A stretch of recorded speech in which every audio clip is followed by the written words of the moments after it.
রাশেদ ছিল ভালো ছেলে, কিন্তু সে ছোট গুনাহকে গুরুত্ব দিত না। একটা ছোট ক্যান্ডি নিলে কি আর হবে? সে লুকিয়ে ক্যান্ডিটা নিয়ে নিল। এটা তো ছোট ব্যাপার, কেউ দেখেও নাই। কিন্তু ছোট গুনাহ আল্লাহ দেখেন। সেই রাতে রাশেদ অদ্ভুত একটা স্বপ্ন দেখল।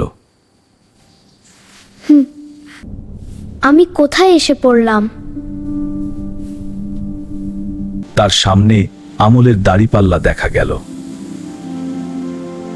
ছোট গুনাহগুলো কালো দাগ হয়ে জমে গেছে। এগুলো এত বড় হয়ে গেল কিভাবে? ছোট গুনাহ জমতে জমতে বড় হয়ে যায়, আর একসময় সেটা মানুষের জীবন নষ্ট করে। তওবা করলে আল্লাহ ক্ষমা করেন। আমি ভুল করেছি, আমাকে মাফ করুন। তওবা করলে আল্লাহ ক্ষমা করেন। হঠাৎ তার ঘুম ভেঙে গেল। আমাকে আজই ভুল ঠিক করতে হবে। আমি ভুল করেছি, আমাকে মাফ করুন।